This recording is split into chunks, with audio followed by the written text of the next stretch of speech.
Most people live by the same feelings every single day, and they've, in a sense, lost their free will to a program. Every time we think about that trauma, we're producing the same chemistry in the brain and body as if it was happening again. If you can't overcome that emotion, then you can't create anything new because that emotion is keeping you tacked to the past. You teach them how to find the present moment and managing their attention, managing their energy. And you are literally training an animal that has really poor manners. And when that happens, boom, there's this liberation of energy.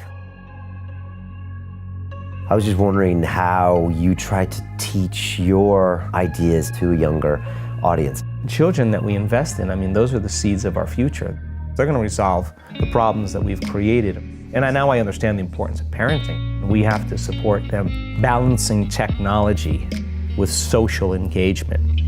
Is that a big problem you're seeing, or is that just something that we assume as parents or older people, that kids are addicted to their phones? Oh no, it is an absolute problem. Say a gaming situation example, you blow someone up, you shoot someone, you beat somebody up, you break to another level. There's a tremendous release of dopamine in the brain. Dopamine is the pleasure chemical. In the absence of that stimulation, they can't find pleasure from anything. So it's important in this age of connectivity to know how to unplug, get back in touch with yourself, focus on these emotions. Retreat from your life. Do something in nature. Go from a narrow focus to a broad focus. This is a real small wink in how long this is going to go, so why not go all in?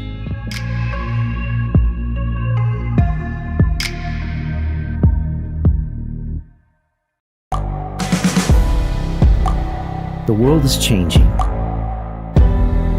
Inspiration is everywhere. It has never been so easy to connect, share, and bring people together.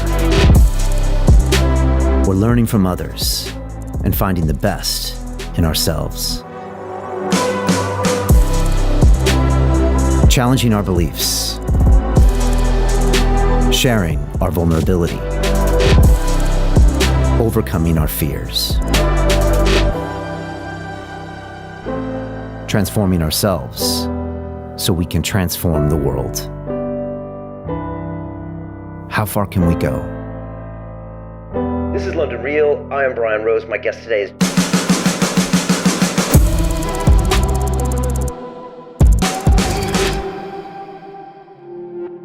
To change your personality, you have to change your personal reality. And these are the kind of things that Dr. Joe Dispenza talks about. And he explains that every day we have 60 to 70,000 thoughts. But the problem is that 90% of them are the same as the previous day. And we've got to find a way to stop ourselves in the morning and start visualizing a new reality. And by doing that, we can visualize a brand new evolution, and that's going to affect not only our mental space, but our physical space. And these are fundamental ideas that I love talking to Joe Dispenza about. This is the third time we've had him on London Real, and he really shows me that it is all in your mind, and you've got to disrupt this negative pattern that many of us are in, that's rooted in our past story, and our past history. So we go into that. We also talk about trauma. We also talk about Joe's personal story, and even some details when it comes to parenting. So I know you're gonna love this show. This is London Real. I am Brian Rose. My guest today is Dr. Joe Dispenza, the New York Times bestselling author, international lecturer, researcher, and educator. Your work focuses on the intersection of neuroscience, epigenetics, and quantum physics, driven by the conviction that each of us has the potential for greatness. You specialize in teaching people to rewire their brains and recondition their bodies to make lasting changes. Dr. Joe, welcome back to London Real. Thank you so much, Brian. I'm always happy to be with you. I love having you here, and you've been here now 3 times in 2 years, which I think is more than any other guest on our show. And we have you back because people want to hear your message.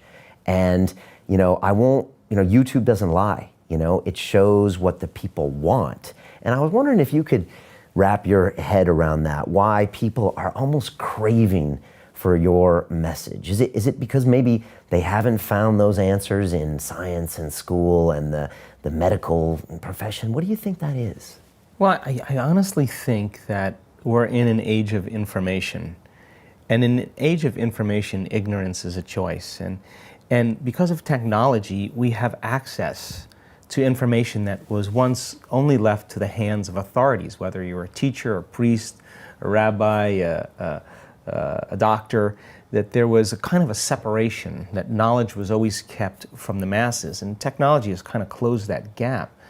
So everybody's informed right now. You can get answers to just about anything at your fingertips, and with the gaining of information, with the gaining of knowledge, there's a change in awareness.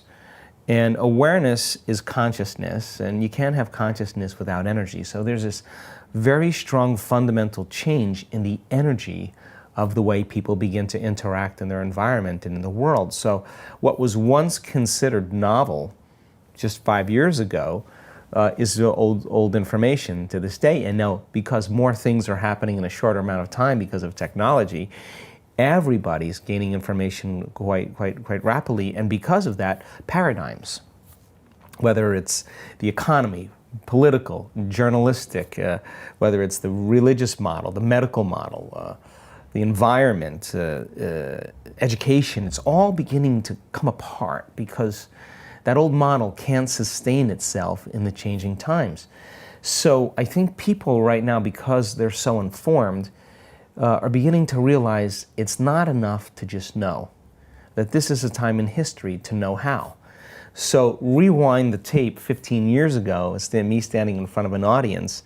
People love the information, but to get them to actually do something with it, there was this kind of general resistance to doing something with it.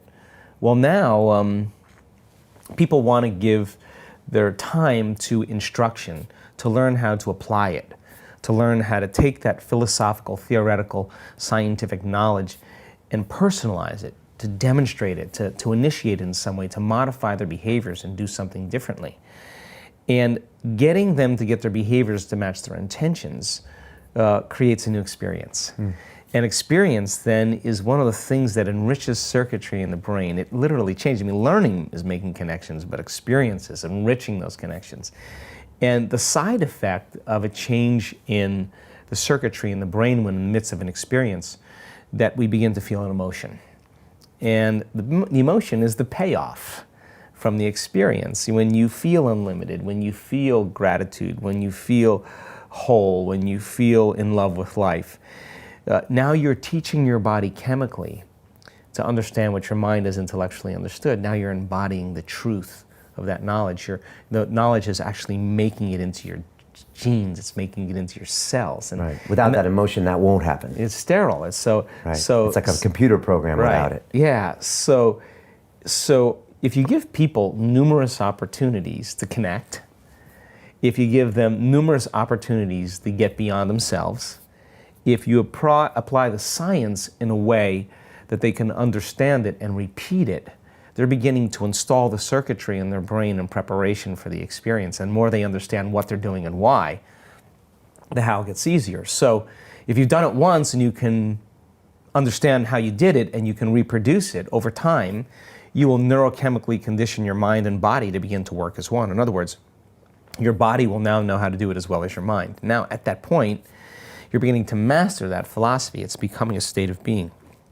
So I watch people go from a philosopher to initiate to master. I watch people go from knowledge to experience to wisdom. I witness people to go from mind to body to soul, to thinking to doing to being, to learning it with their head, applying it with their hands, and knowing it by heart. And what's happening now is that there's a very profound interest in evidence. And so we've done extensive measurements, as we've talked about in past shows, to prove. And science is important to you. It's not important to a lot of people out there, but for you, it was always the glue that really brings this together between the logical brain and the emotional brain. Well, I think it's a few reasons, and I'll speak very candidly. I think that science is the contemporary language of mysticism. When you start talking tradition or culture or religion, you divide an audience, but science creates community, right? Because that's the contemporary language and understanding when you combine quantum physics with neuroscience and neuroendocrinology and psychoneuroimmunology and epigenetics. All of the science points the finger at possibility. So that's one reason, because I don't want people to be intimidated, because what science shows is factual, right? So they're more likely to believe in that. And the moment you use a word from some tradition or some religion or for some sect or culture, some people shut off. They don't know what that word means. And God it has is one. God, whatever, that they have a stigma about it that really limits their participation because of their past experience, because of their beliefs. Okay. So I try to keep it as pure as possible. And the other thing is I think that the male brain tends to be more logical in that way. So we have a lot of men in our audience, and for me to get men to the edge a lot of times, they have to methodically understand. Women somehow intuitively know this, and they just trust a whole lot more. So men have to be led to the edge a lot of times, but that doesn't mean that women don't appreciate the science, because I think they do. I just think men need it to bridge the gap, right? So to me, we've done extensive brain scans. I now know people can change their brain in 1 hour. I've seen it. I know what a mystical experience looks like in the brain. I know how to induce it because we've studied it so much. I know when a person is in the midst of change, we can predict when it's happening. I know that people can begin to regulate emotional states and sustain them, that it can become a skill. We've seen gene changes in 4 days. We've seen immune regulation changes. We've seen telomere changes in 4 days and 60 days. That means you're lengthening your life. And how do you measure the gene changes in 4 days? So we did a randomized study with a group of people to measure 7,500 different gene regulations. And genes are like Christmas tree lights. They turn on and off all the time. When they regulate in a positive direction, or when they're stimulated properly, they upregulate and they make healthy proteins. And genes make proteins, and proteins are responsible for the structure and function of your body. And the expression of proteins is the expression of life. Is this epigenetics when they kind of turn on, or you can get them to turn on? Yeah, it's the environment outside the cell. It's the information that's instructing and selecting the gene from outside the cell. Okay. Then if the information coming from the cell, say example is a stress hormone, the cell closes down and it downregulates, and it starts making a cheaper protein, or it doesn't make the expression of proteins properly. So my interest was, okay, we now know that genes do not create disease. Less than 2% of the people on the planet are born with type 1 diabetes or sickle cell anemia or Tay-Sachs disease. The other 99 to 98% is created by lifestyle. You can get two identical twins with the same genome. Why does one die at 57, the other one die at 85? Well, different environment, different perception of the environment, different behaviors, different choices. So then I wanted to see if people began to think differently, make different choices, do different things, create some new experiences, and feel and embrace different emotions. If that was new information coming into their nervous system, into the circulatory system, into their body, could we change the gene expression? Because we've witnessed people heal from cancer, and in a week we've seen people with MS heal in a few days. We've seen people with Hashimoto's syndrome change, rare genetic disorders change. We've seen all kinds of things change. But you just can't leave it up to, oh, that just changed. You have to close the gap between knowledge and experience. So the gene expression would be the piece that would say, wow, there were some changes. So all we wanted them to do is to do those specific things of thoughts, choices, behaviors, experiences, and emotions. And the other thing is that most people live by the same feelings every single day. People wake up in the morning, and your brain is a record of the past, so you wake up and you start thinking about your problems, and your problems are connected to certain people and things at certain times and places. The moment you start activating those circuits of memories related to the past experience and the environment, you're thinking in the past. Because every person, every thing, every place has a neurological network in your brain because you've experienced it. The end product of an experience is an emotion, so when you start thinking about your problems, you start feeling the emotions associated with them. You start feeling unhappy. So your thoughts are the vocabulary of your brain, your feelings are the vocabulary of your body. How you think and feel creates your state of being. So most people start their day, every single day, reaffirming their entire state of being in the familiar past. Right. Then they rush to the predictable future, right? And this is probably 99.99% of humans in the world wake up. In doing that unconscious and habitually. So then they go through the same routine behaviors that they've been doing for the last 5 years in their habitat is reinforcing their habits. And they're going through a series of unconscious choices, behaviors, experiences, and emotions. And they do that for 10 years, they're on autopilot. And their body's dragging them into a predictable future based on what they did in the past. And they've, in a sense, lost their free will to a program, right? And their body's dragging them into that genetic destiny. How do we ever evolve if this is our default as humans? Do you ever wonder crisis, trauma, disease, diagnosis, betrayal wakes people up from the program, right? Okay. So I assert if you're not in the present moment, you're running a program. So if a person's living by guilt and they don't know it's guilt because it just feels like they've been feeling that way every single day or suffering, and those emotions are driving their thoughts, and if they can't think greater than how they feel, and feelings and emotions are a record of the past or thinking in the past. Now, if you believe that your thoughts have something to do with your destiny, which most people do agree. Well, yeah, so then your past is going to be your future. Right. We can, in fact, there's no magic there. You're going to lift your past up and set it on your future, and it's going to be a predictable life for most people, right? But most people want to break that. Of course, they don't understand the formula, they don't understand the technology. So then the emotion drives the thought. The thought turns on the same circuits in the brain, produces the same neuropeptides that signal the same hormonal centers. You feel the same way. If you think you're a failure, you feel like a failure. Once you feel like a failure, you think you're more of a failure. And people get caught in these loops. Well, sometimes I'm caught in one of those loops and I'm like, I've been hanging out with Dr. Joe and I know I can outthink myself out of this, but sometimes I'm like, I'm angry. I know my anger is giving me a worse destiny, but I can't get out of the anger loop. Well, just think about it.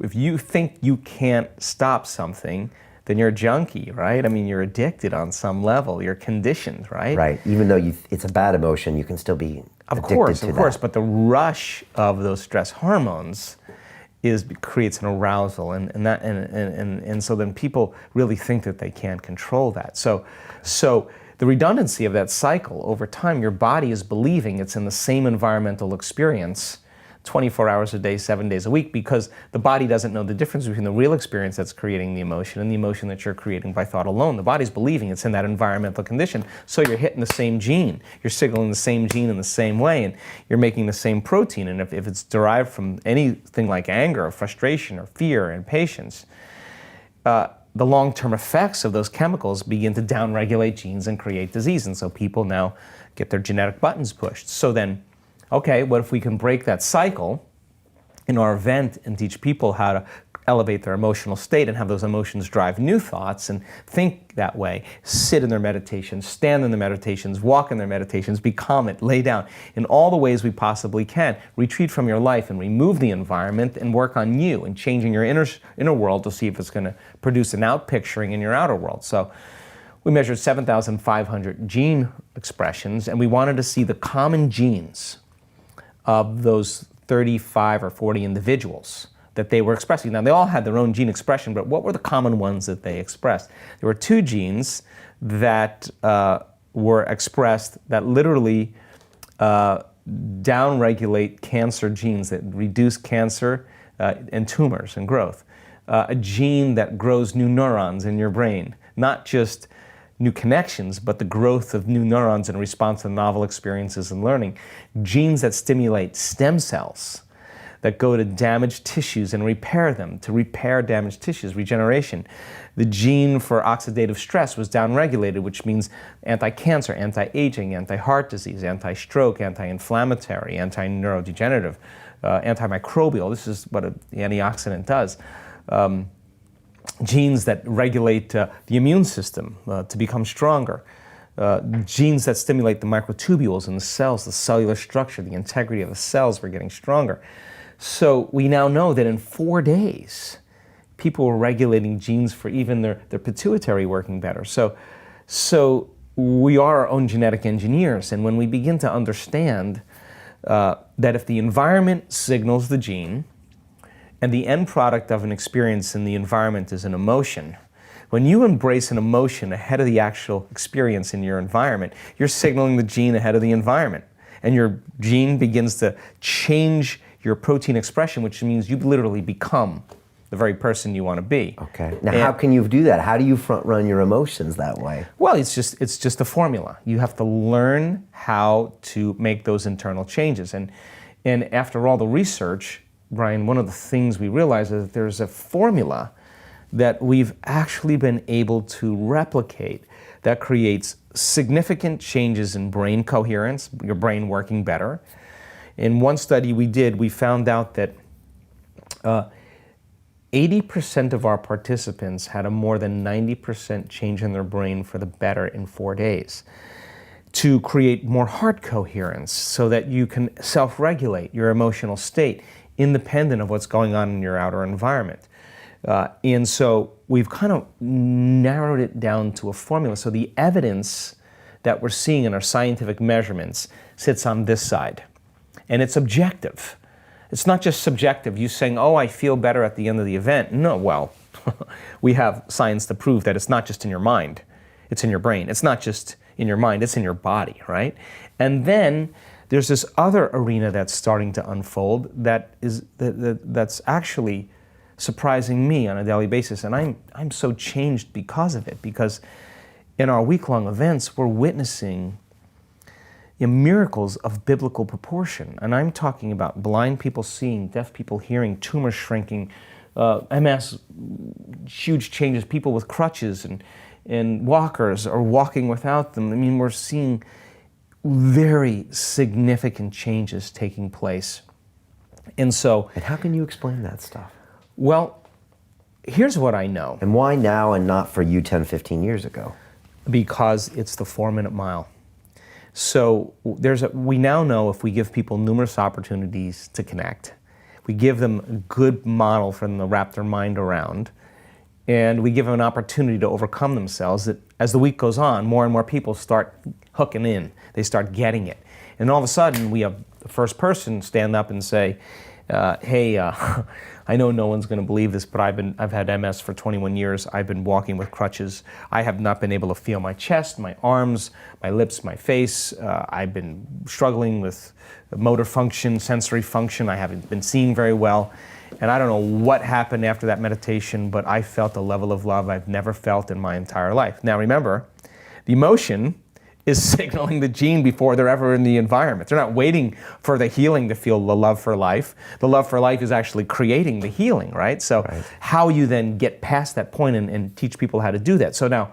But you're breaking patterns that they could never break on their own. Well, we're moving a community of 1,000 people or 1,200 people from one state of mind and body to the other. Right, so and collective energy. Collective energy. Taking them to places they would normally never be. Taking them further than they normally would go, because on the other side of their fear is courage. On the other side of their pain is freedom. So fear would pull them back a lot of times if they tried to do this Once themselves. they get to that uncomfortable feeling, they come to the edge, they stop. But if you can explain where that edge is and what that discomfort is, they're venturing to go. And then there's a disentangling of the programs for a day where people are in chaos, and you can measure brain activity and there's dissonance and the whole brain is in disorder, and that's when they want to quit.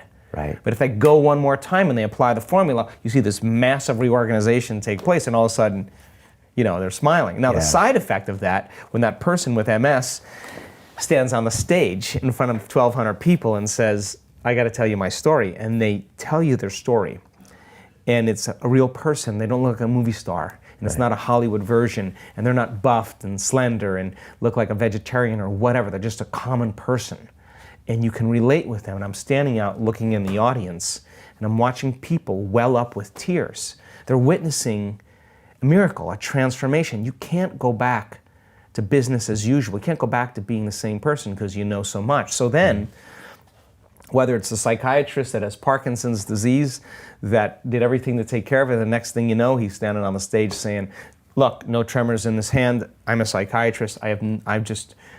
Something's happening to me. I'm going to keep going here.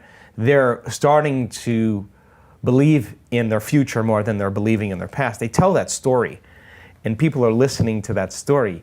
The beauty behind it is they begin to relate with them, and it's like a 4-minute mile. Boom, you break that veneer, you pierce that level of consciousness, you break that level of awareness. And then as soon as the 4-minute mile was broken, 2 weeks later, the next person broke it, and then all of a sudden everybody started doing it. Well, it's the same collective consciousness that's happening. There's a footprint in consciousness in the field that people can step into. In that room, or do you think around the world? In the world, but more readily accessible in that room. Why? Because people are immersed in the environment. They're understanding the content. They're in the process of change themselves.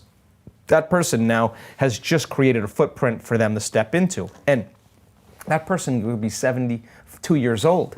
And here you are, a 45-year-old person just going, oh, if they can do it, I can do it. That's all we need, right? So the evidence then that people are witnessing in the room not only is a footprint in consciousness, but by the same means, it becomes something that they can associate in 3D reality with their senses. They're witnessing it, but they're not watching it on YouTube.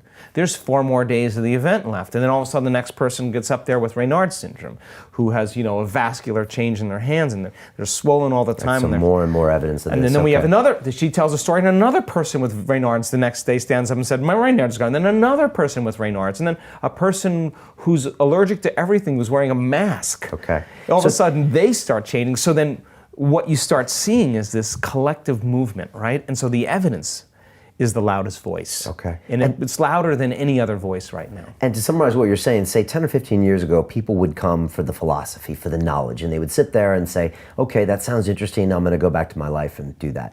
These days, people, probably thanks to technology and YouTube and already knowing a lot of your ideas, they come, first of all, they go on YouTube seeking the knowledge to change, and then when they come to see you in live, they're like, I'm ready to go here. Well, what I do know is that 15 years ago, people would go and listen to it, me, and then shelve it. They didn't really participate in it because the first 15 years ago, the effects that we were producing was very minimal.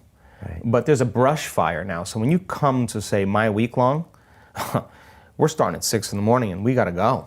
And we're finishing at 7 at night, and you're immersed. Right. And I'm pushing you right into your future, right? And I'm going to give you opportunities over and over again to say, what did I learn from the last meditation? What did I do well? Right. If I had another chance, what would I do better? And everyone's more mentally prepared. And you're talking to the person next to you, and you're struggling, and they say, "My God, I was trying so hard yesterday, and I just let go, and I had the most incredible experience of my life." And you're looking, going, "I was about ready to quit." No, that's what was going to happen to me yesterday. Yeah. So community, all of a sudden, becomes this collective energy of connection where people are all moving in the same direction, just like those flocks of birds in Brighton, those starlings or the fish that are moving you start getting this one mind, this one heart, this collective movement, and there's power, such power in that. For the people that this is making a lot of sense to, but they're still stuck in this daily routine, and logically this all makes sense.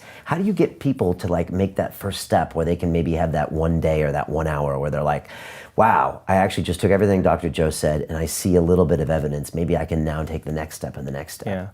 Because again, the other day I was trapped in my own little anger cycle, and I've got all the knowledge in the world and some great experience with you, and I couldn't think my way out of it. Yeah.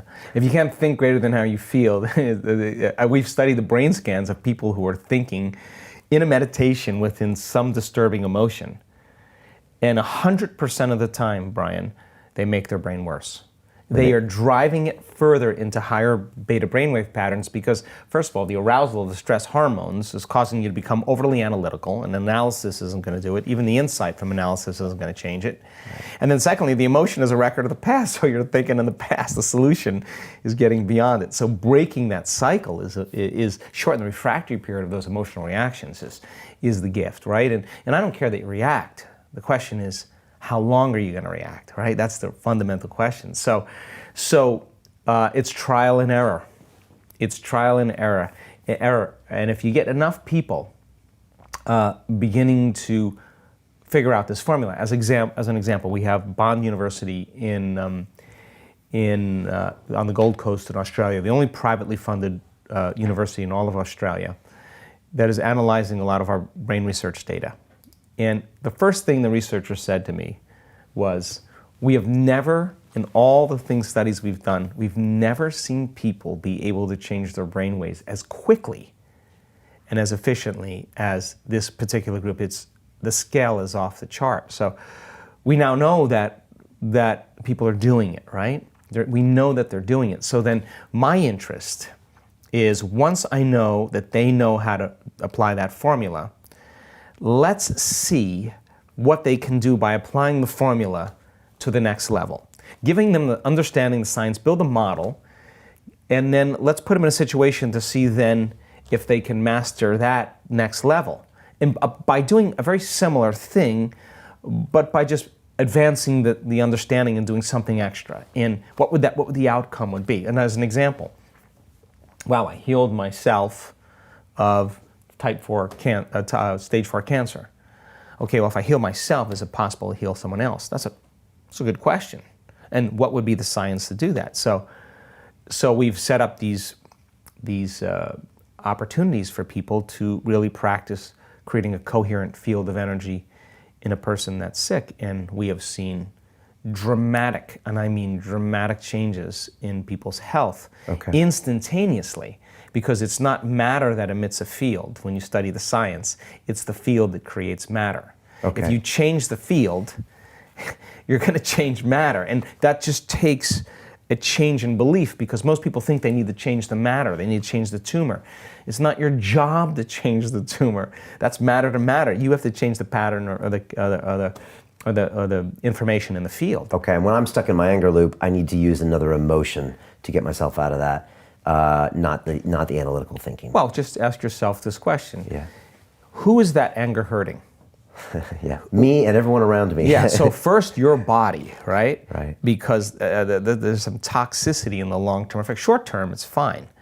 But if you're caught in the rush of anger over and over again, well, you're down-regulating the gene, right? And if you're thinking about the problem, check this out. You're thinking about the problem and it's creating the response of anger. You're conditioning your body to become the mind of anger. In other words, conditioning just takes a thought or an image and a feeling or an emotion.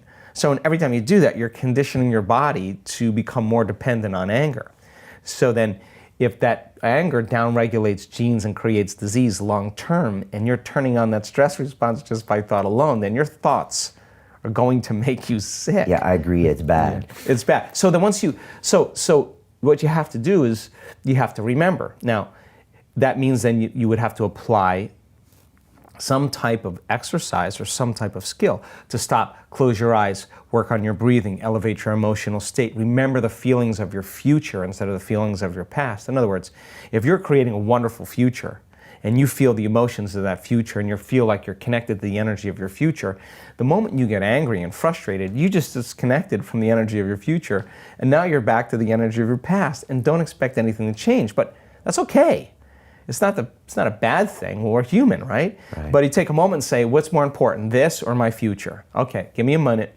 It's going to take me a little bit. It may take me an hour to get past the chemicals, but let's go. Okay. And so people are starting to do that more and more, and the reality that they're perceiving is incidental now compared to what they're creating in their future. So they're reacting less to their environment, and they're investing more of their attention and energy into a new future. So it's all about that future, and yet most of us live our lives in the past, and everything is based on the past, and we're all triggered on these past pieces. Sure. I think the best way to say it is, if you're not defined by a vision of the future, you're left with the memories of the past.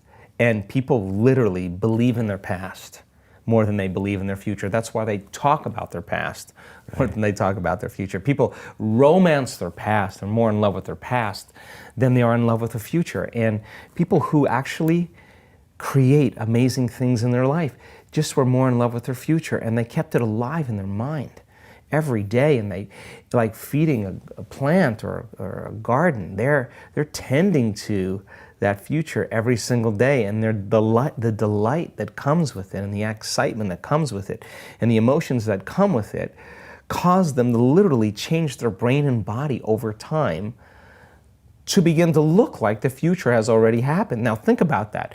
If there's evidence in your brain and body by thought alone, evidence that looks like you've already experienced your future, what does that mean? It's already happened. So relax, because it's going to find you, and it's going to come in a way that you least expect. That's the beauty behind this. If you could predict it, it's nothing new. It's got to surprise you. The brain learns by mistakes and surprises. So why not be surprised by an unknown coincidence or opportunity or synchronicity? And the moment you notice what you did inside of you that produced that effect outside of you, you're going to pay attention to what you did and you're going to do it again, and you're going to believe less that you are the victim of your life.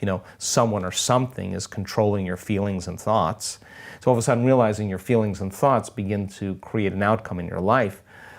I think that experience then causes a human being to feel empowered. They start to believe in themselves more. And I think when we believe in ourselves, I think we believe in possibility.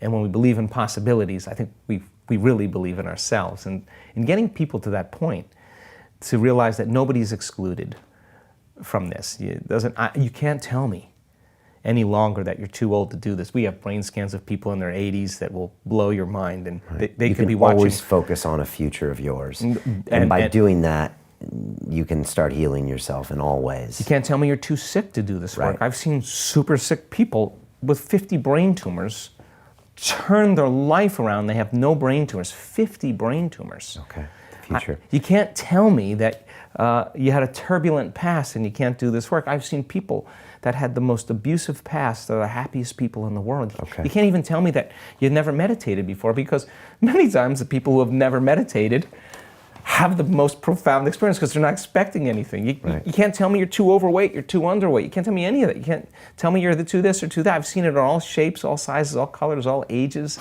You mentioned the abusive past. And I would love it if we could talk a little bit about trauma today. Sure. I also love it if we could talk a little bit about parenting, and then maybe hear a little bit of your story as well as you grew up.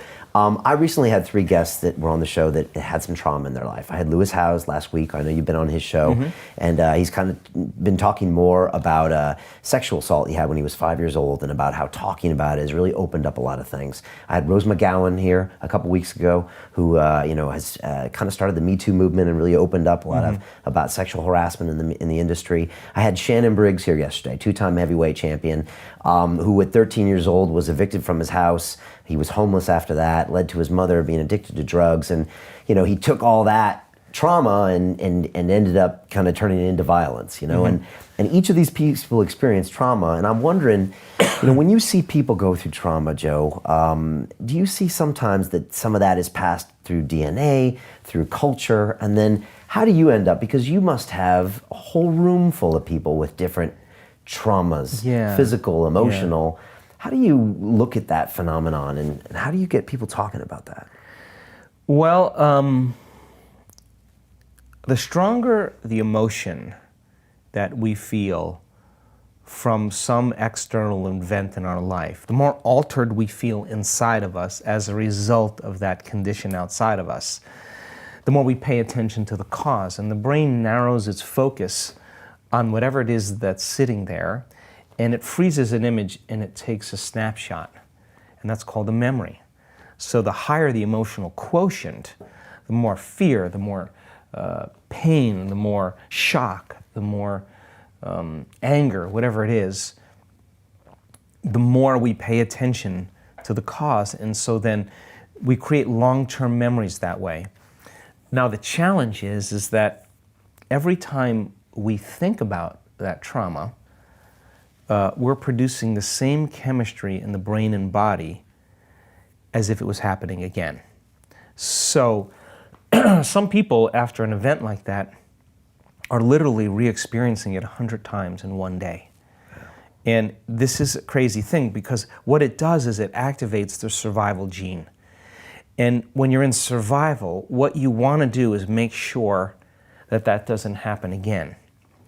So what you start to do unconsciously is you start to begin to forecast what you'll do if it happens again, right? And you start selecting a worst case scenario in your mind. And then you think, well, what if this happens? What if that happens? And you start to even make it even more, you get more creative, right? And every time you do that, you start experiencing the emotion of that future based on the pain of your past, the fear of your past, the anxiety of your past, the depression of your past.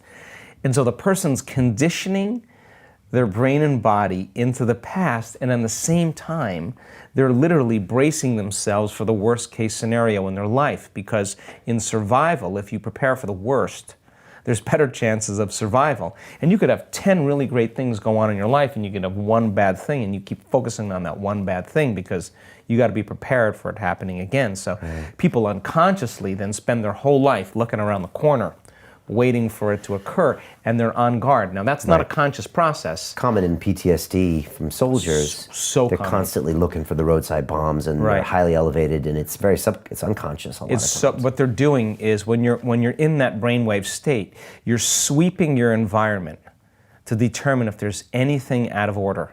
And you're doing that because the brain is on such an aroused state. In survival and stress, the brain is in a very alert state, and the brainwave patterns are high beta. You're super aroused, you're super alert, because you're vigilant about one thing out of pattern that looks unusual or unrecognizable. And the moment you see that, it's that thought that opens the door to the conditioning that you've been creating all along. Remember, this is not a conscious process. It's no different than ringing a bell and watching a dog salivate. The stimulus is also causing an autonomic, physiological, chemical change that's taking place in the person's body. And that person literally, from a biological standpoint, is back in that event. Right. And they're going to behave in almost the same way that they did then because they're trapped in survival, right? Right, and like you said, that's a snapshot. A lot of people never ended up talking about that event because there's a shameful process there. So it literally stays there. You're frozen. You're frozen. You've stopped, from that point forward, you've stopped evolving. What we're saying is that if you can't overcome that emotion, then you can't create anything new because that emotion is keeping you tacked to the past, right? So then your whole future is written. Then it's just it's done. It's done. It's done. You're in a box, right? You're in a box. So what we know, according to functional scans, is that talking about it helps to diminish some of the emotions, but it doesn't really change the brain or body that much. You can talk about it. You can have some insights, but until you begin to make fundamental changes, you're not going to go anywhere. We also know that when a person is in an environment that's remotely familiar to the event, even to the smallest measure where they can associate something, a small little trigger, they're going to have that same emotion consume them, literally consume them. So the problem is not that it's just in the brain, Brian. The problem is it's in the body as well, because it's the emotion that's conditioning the body subconsciously into the past. And now we're 5% conscious mind, 95% subconscious mind. So then that becomes a very profoundly distinct program for that person. So they lose interest in any other thing that is not related to the emotion they're experiencing. In fact, no new information can enter their nervous system that isn't equal to the emotion that they're experiencing because it's not relevant.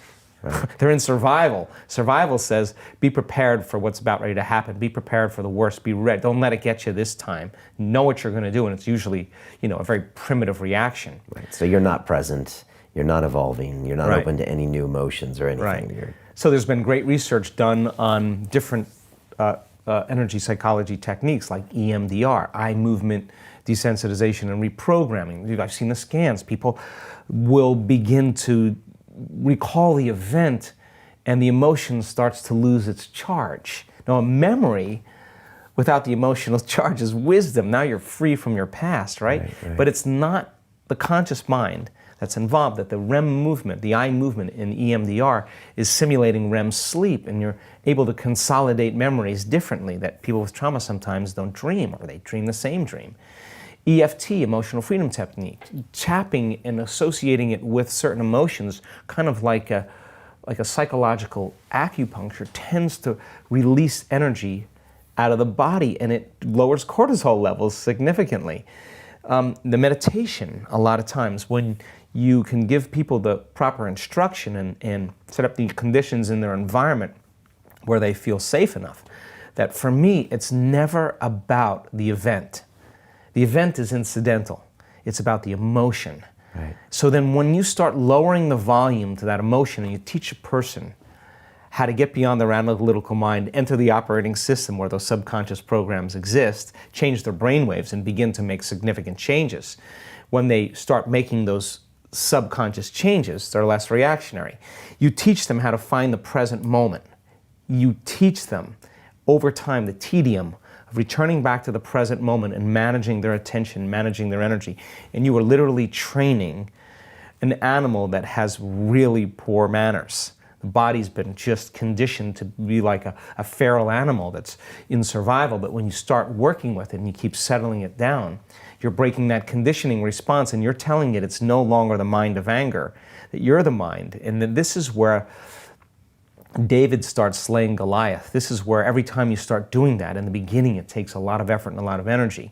But if you keep practicing, we have so many brain scans that show so many people healing from anxiety and depression. You can't be anxious if you're in the present moment.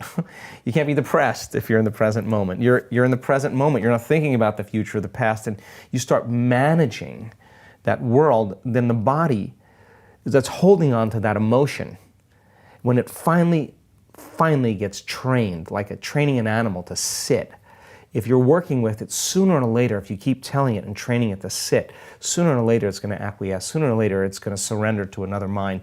And when that happens, boom, there's this liberation of energy.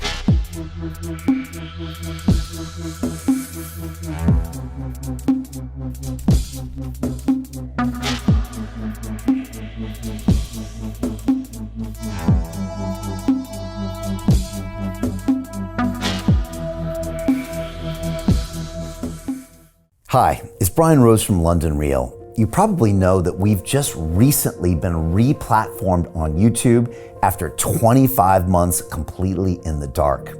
The truth is, I really need your help. What I really need you to do is click on that subscribe button right now, like this video, and maybe even leave a comment or share the link with friends. We're really fighting against an algorithm that's tried to keep us quiet for so long. And the more subscribers we have, the more people watch our content, the better guests we can bring you, the better content, and we can continue transforming lives. We've been doing this for 14 years now. I want to do this for another 14 years, but I really need your help. So click on that subscribe button, like the video, leave a comment, share this, and we're going to continue to bring you more and more great content. Thank you. Most people will never see this opportunity. Dubai luxury transformation projects have historically delivered 40 to 90% annual returns. That is incredible. These were once reserved only for insiders with access. I spent 15 years on Wall Street and I learned this: the biggest returns always go to the people who get the call first. Now, you finally can. We've just received a brand new project with major upside potential. Allocations move fast. Click the link, apply now, and speak to my team. This is your chance to see what others never will.